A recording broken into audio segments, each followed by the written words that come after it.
Travelers Prince is coming to you from the Cineverse. And on this morning, what I want to talk about is the idea of good enough being enough. In your business or whatever you're doing, are you taking the attitude of good enough being enough?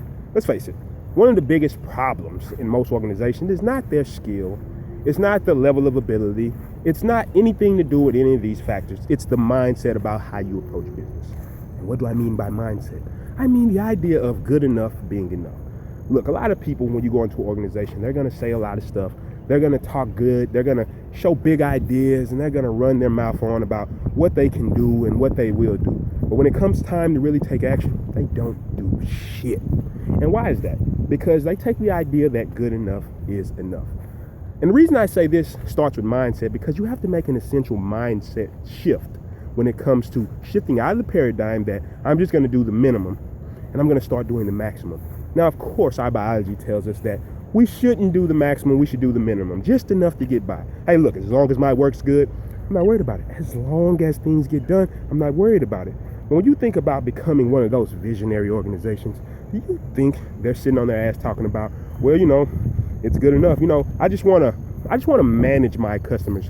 Just make sure they get the minimum experience. And maybe for a big corporation who's just churning stuff out and they're making the shit that you look at and you say, well, that's not the stuff I really want to buy. I only buy it if it's necessary. Maybe that is. But for your organization, especially if you're coming from the bottom, you're going to have to get out there and do more than the minimum. A big part of this is taking action. A lot of people, they just don't want to take action. But what is this really gaining for you? And then the crazy thing about this is that it starts to kind of just be a virus in your organization. If you're not taking action, if you're the leader, how do you expect them to ever take action? They're not going to look at you in front one day and say, you know what? Out of nowhere, I'm going to get up and I'm going to take action. Look, just think about this for a second. It's no way it's going to happen. There's no way it's ever going to fucking happen. And the thing you got to realize here is that an organization, it's built on its principles. It's just like anything else. It's just like any other organism. The guiding principles that the organization follows is what the people in the organization come to be known by. So for example, if you step outside the box, if you're challenging yourself, if you're getting up every day and taking action and you're setting a good example, so too will your organization set a good example.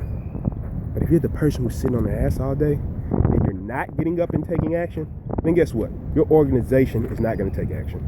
I was reading in The Winner Effect that a lot of times when people are incompetent in their position or they feel like they can't fill their position, that sometimes they'll yell at their underlings or the people that are under them. And I know I use the term underlings, but that's how they put it in the book, because they were talking about power. But they'll get up and yell at people that are under them, that are people that work for them, because they feel inadequate at their position. And once again, this can tear organizations apart, because why?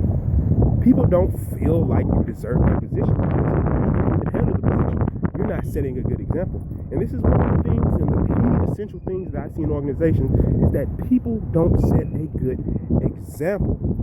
Now, this is a simple concept and this is something that's simple to get, but it's crazy how many people miss this simple action. When you get up every day and do more than your competitor, you can put in more work, you can find new ideas, you can research, you can do all these things. Why wouldn't you? Why would you sit back and just do the minimum when you could do the maximum? Because I can guarantee you one thing. The people around you, all the competitors, all the other people out there who are trying to make it in the world, who are trying to build businesses, they're going to get up and fucking do it. But if you don't get up and do it, guess what? You're going to be the person sitting there when you fail saying, you know what? Man, entrepreneurship is so hard. I wish I could have done more. I wish I could have done better, but I didn't. So don't sit around waiting to fail. Set that good example and never take this idea or hold on to this idea that good enough is enough. Like and subscribe for more. This is just a thought.